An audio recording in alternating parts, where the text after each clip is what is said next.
लड़कियों की सुरक्षा के लिए, उनके विकास के लिए, उनके उत्थान के लिए, और उसे जानना समझना बहुत जरूरी है।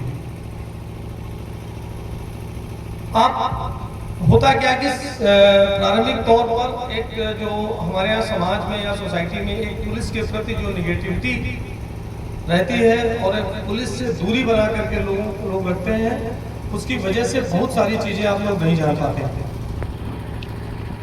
आपको बता दें कि अभी पूरे राज्य में हमारे सीनियर्स के आदेश पर, निर्देश पर एक अभया ब्रिगेड का गठन किया गया है।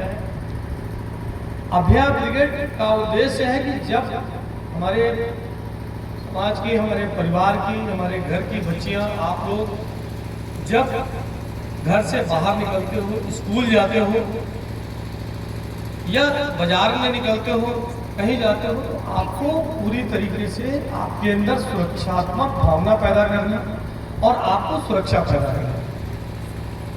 इसके लिए आपको हो सकता है पता न चलता हो, लेकिन हमारे फोर्स की कुछ महिला ऑफिसर, कुछ कांस्टेबल सभी स्कूलों में बीच में गेट के पास, रास्ते में, आपके स्कूल के प्रांगण में घूमती हैं। हो सकता है अपना पहचान चाहता है, लेकिन वो सिविल में घूमती रहती हैं।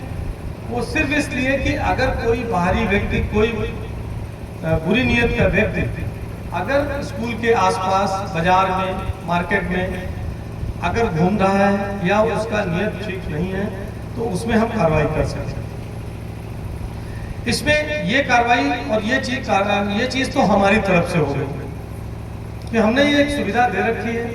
हमारी तरफ से ये एक अभया ब्रिगेड करके एक पुलिस फोर्स जो सिविल में रहता है, वो स्कूलों के आसपास घूमता रहता है सिविल में। उसके बैकअप में वर्दी में भी फोर्स रहता है कि अगर जरूरत पड़ेगी तो वर्दी में भी हमारा फोर्स पहुंचेगा। लेकिन आपको भी ये बात ध्यान में रखनी चाहिए कि आपके आसपास कोई है जो आपकी सुरक्षा के लिए हमेशा तैनात है।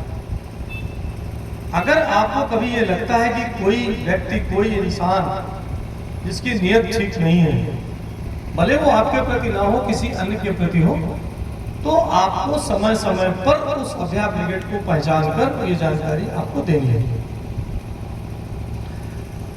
ऐसा हो सकता है कि उस समय ये भी संभव है कि चूंकि हमारे पास फोर्स की लिमिटेशन है, हमेशा स्कूल के आसपास हमारा अभया ब्रिगेड के कैंडिडेट या हमारे पदाधिकारी ना हो, तो एक नंबर आपको हमेशा याद करके रखना चाहिए, 112 नंबर।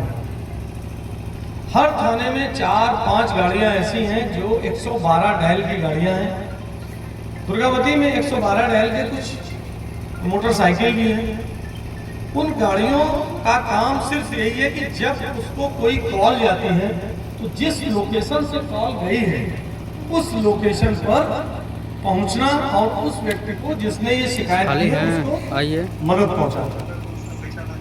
आपकी जो कॉल है, जब आप 112 में डायल करते हैं तो कॉल यहाँ से सीधे पटना जाती है। आप उसका सिस्टम समझिए। कभी कभी मन में आपके बात आ सकती है कि मेरी पहचान पता चल जाएगी, हमारे ऊपर कोई शिकायत ना आ जाए।